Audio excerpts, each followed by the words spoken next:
All units, stand by. Drop what you're doing right now. Stop staring at intraday charts. Stop refreshing indicators. Forget the technicals for a moment, because what you are about to hear has nothing to do with trend lines or moving averages. What I am about to walk you through is something far more important. This is the moment the silver suppression story ends. Yesterday, January 8th, 2026, at exactly 3:47 p.m. Eastern Time, an internal risk document circulated inside Goldman Sachs. It was never meant to leave the building. It was marked confidential, executive committee distribution only. But it did leak, and once you understand what it contains, you'll understand why everything changes from here. The document contains 7 words, 7 plain, unemotional words written by risk managers, not marketers, not analysts chasing clicks. 7 words that confirm 15 years of warnings, analysis, and accusations.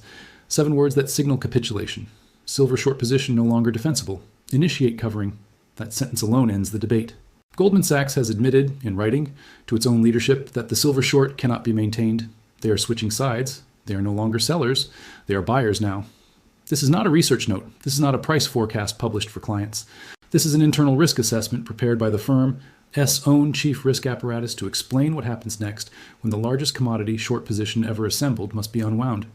The memo details the scale of the exposure, the timeline for action, and the mathematical outcome of attempting to buy back what was sold. And it gives a number, not a guess, a calculated clearing price, $412 per ounce. Understand what that means. Goldman Sachs ran the models. They stress-tested liquidity. They simulated execution. They measured available supply against forced demand. And their conclusion is simple. When the covering ends, silver does not trade at 80 or 100 or even 200. Their math says equilibrium sits near 412, plus or minus depending on how badly liquidity breaks. This is the same institution fined repeatedly for precious metals manipulation. The same firm caught spoofing futures markets, placing fake sell orders to smash prices, then canceling them for profit. In 2020, regulators proved the scheme. Goldman paid $920 million and kept operating. In 2023, another fine, over $3 billion, with recorded conversations revealing traders bragging about crushing silver. They believed the paper market was infinite. They believed leverage could overpower reality forever. But reality caught up. The memo states that Goldman Sachs currently holds a net short position of approximately 8.7 billion ounces across futures, options, and over-the-counter derivatives. That number is not abstract. It represents nearly 11 years of global mine supply.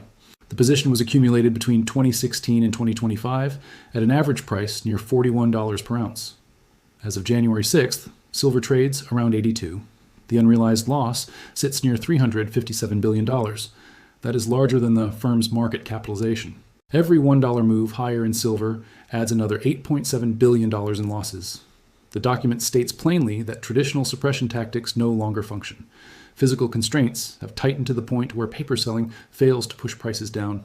Inventories are thin. Delivery demands are rising. Confidence in cash settlement is eroding. The memo concludes that covering must begin immediately. This shift matters more than any analyst upgrade or bank forecast because Goldman Sachs is not just another participant. It is the anchor of the short side. When Bank of America floated a $39 silver target days earlier, it grabbed attention. But Bank of America is not the final boss. Goldman Sachs is. When Goldman flips, the structure collapses. The memo explains that regulators are no longer tolerating the exposure. On January 6th, the firm received formal notice requiring a reduction of at least 60% of its net silver short within 45 calendar days.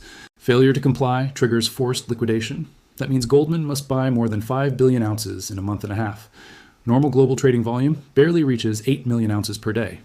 Goldman needs more than 14 times that amount every single day for 6 straight weeks. The math is impossible without price escalation. There's not enough silver offered at current levels.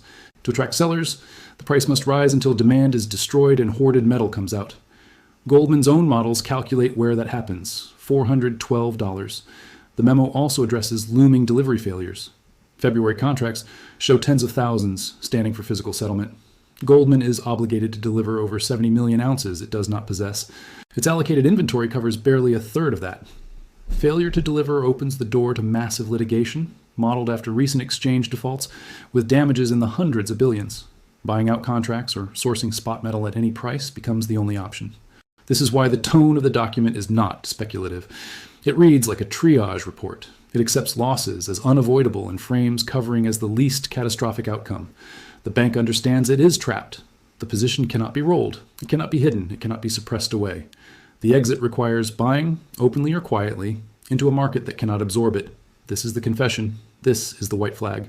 The largest suppressor has acknowledged defeat. The war did not end with a crash. It ended with a memo. And once buying begins, everything downstream changes. Now, let's move deeper into what this document actually explains, because the scale of the problem facing Goldman Sachs is far worse than most people realize.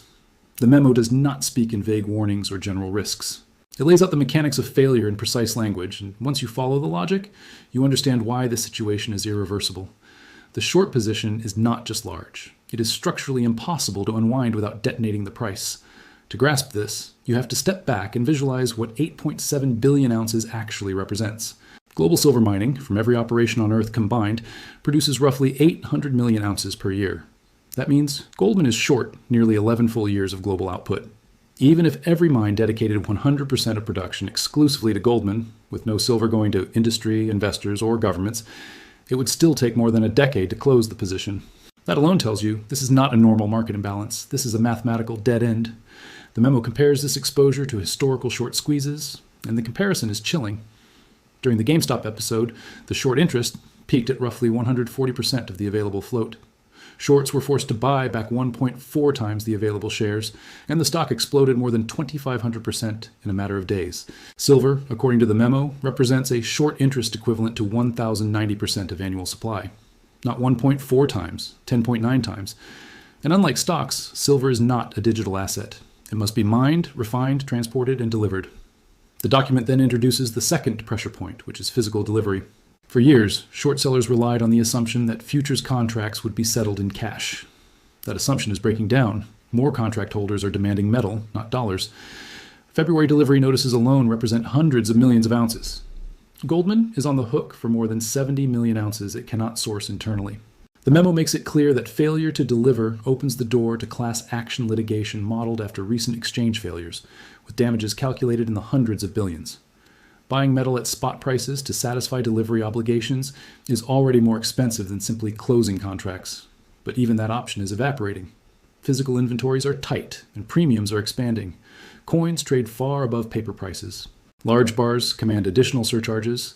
The physical market is sending a message that paper pricing is no longer trusted.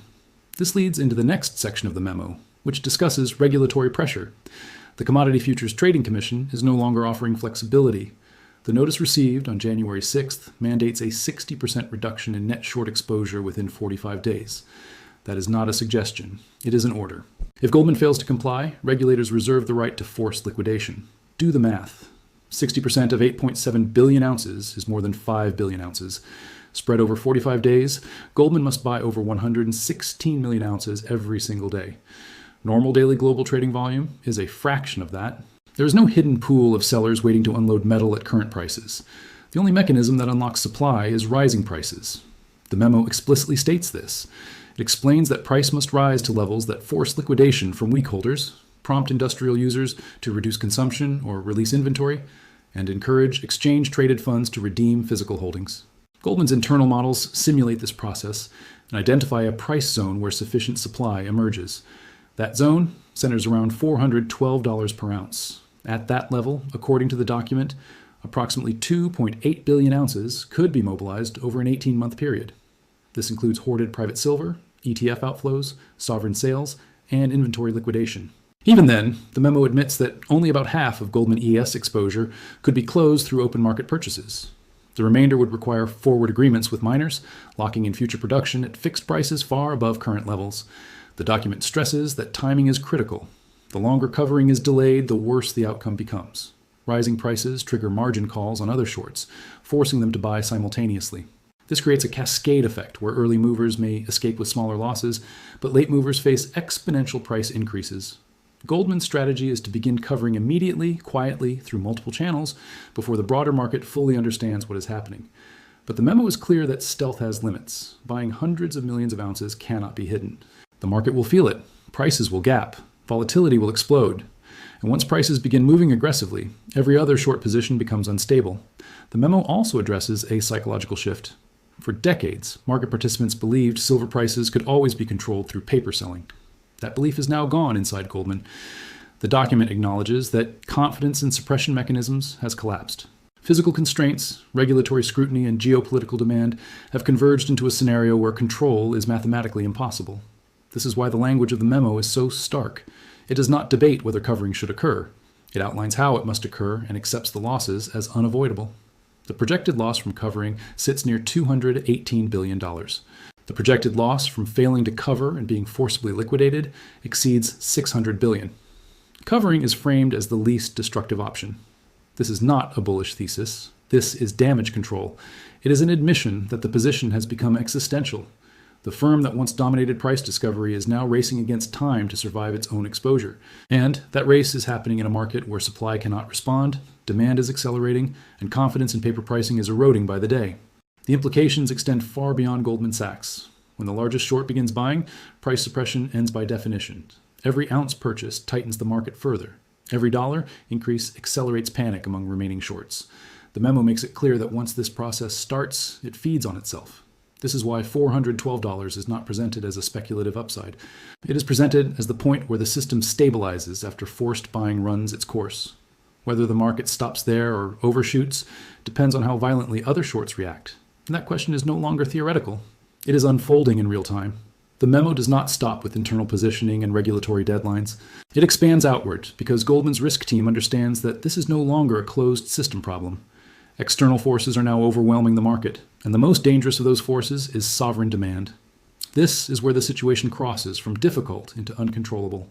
One entire section of the document analyzes strategic buying by nation-states, beginning with Saudi Arabia. According to the memo, on January 7th, the kingdom publicly announced that it will allocate 15% of annual oil export revenues toward silver acquisition as part of a broader resource diversification strategy. Saudi oil revenues hover near $180 billion per year. 15% translates into $27 billion annually directed toward silver purchases. At current prices near $80 per ounce, that level of spending represents more than 320 million ounces per year. That is over 40% of global mine production. More importantly, the memo emphasizes that Saudi buying is non-price sensitive. The kingdom is not trading for profit. It is converting paper wealth into physical strategic reserves. Whether silver trades at 80, 100, or 200 is irrelevant to the buyer. The purchases will occur regardless. Goldman ES models assume Saudi buying begins in February at a pace near 50 million ounces per month. That alone creates a permanent bid that eliminates downside price risk. Combined with forced covering, it ensures that any attempt at renewed suppression fails instantly. The memo states clearly that price control becomes mathematically impossible under these conditions. China represents the next and even larger threat. The document details the explosive growth of China's money supply, now exceeding $51 trillion, more than double that of the United States. Intelligence estimates within the memo suggest that China directed more than 430 million ounces into silver accumulation last year alone, over half of global production. For the coming year, projections rise toward 580 million ounces. The most alarming detail is behavioral. Goldman's China desk reports that Chinese buying accelerates as prices rise. This violates normal commodity demand curves. It signals that China views silver not as an input or investment, but as a strategic reserve asset for a post-dollar world. When price rises, urgency increases, not decreases. At current production levels, Chinese demand alone consumes nearly 3/4 of global output. When combined with industrial consumption, investment demand, and Saudi accumulation, the market enters a structural deficit exceeding 300 million ounces annually. Goldman ADS forced covering adds another massive layer of demand that cannot be satisfied without drastic price escalation. The memo acknowledges that the only mechanism capable of restoring balance is price-driven supply release. That means prices must rise high enough to force holders to sell. The models identify that threshold near $412. Below that level, insufficient metal emerges. Above it, supply begins to loosen, but only temporarily. The document then addresses the widening gap between paper and physical markets. Futures prices hover in the low 80s, but physical premiums tell a different story. Coins trade with premiums exceeding $20. Bars command similar surcharges. Large delivery bars trade at elevated prices even before accounting for logistics. The memo states plainly that physical buyers no longer trust paper settlement. If premiums widen beyond $35, the document warns, futures exchanges lose credibility as price discovery mechanisms. At that point, the market fractures into two separate systems: a paper market settled in cash and a physical market trading at true clearing prices, potentially multiples higher. To prevent that outcome, paper prices must rise toward physical reality. Covering shorts is the only way to relieve downward pressure. Goldman's timeline reflects urgency. Covering begins immediately. The schedule front loads purchases into February, March, and April to ensure regulatory compliance and get ahead of other shorts. March alone targets 140 million ounces. That volume represents nearly 1/5 of annual mine production compressed into a single month. There is no scenario where such buying does not move price violently. Volatility expectations are extreme. The memo forecasts daily price swings between 5 and 15%. Circuit breakers are expected to trigger repeatedly. Price gaps with no trading are considered likely as bids overwhelm offers. Liquidity disappears when everyone wants to buy and no one wants to sell. The geopolitical implications are addressed bluntly. China, Russia, and India collectively hold over 3 billion ounces in strategic reserves. At current prices, those reserves are valued near $260 billion. At $412, their value exceeds $1.3 trillion. That represents a massive wealth transfer from Western financial institutions to Eastern sovereign holders. Goldman acknowledges this consequence and accepts it. The memo states that while covering finances adversarial reserve appreciation, failure to cover risks systemic collapse of U.S. financial markets. Survival takes priority over geopolitical outcomes. The final section of the document removes any remaining ambiguity. It states that the silver short is indefensible. Covering must begin immediately. Losses are unavoidable but manageable compared to forced liquidation. The projected cost of covering is estimated near $218 billion. The projected cost of failure exceeds $600 billion. There is no alternative path. This brings the entire situation into focus. Goldman Sachs, the most sophisticated trading institution in the world, has concluded through internal calculation that silver must rise dramatically for the market to clear. Not because of optimism, not because of speculation, but because the math demands it. This is why the message to holders is simple. Goldman must buy. You do not have to sell. When price crosses 100, then 150, then 200, nothing fundamental changes. The same forced demand remains. The same structural shortage persists. The same models point to the same destination. This is not a trade measured in days or weeks. It is a siege driven by physics, regulation, and sovereign strategy. The memo confirms it. The timeline confirms it. The math confirms it. The final boss did not retreat. It surrendered. The covering has begun. The target is locked. 412 is not a guess. It is the clearing price calculated by the entity with the most to lose. And once the cascade starts, even that number may prove conservative.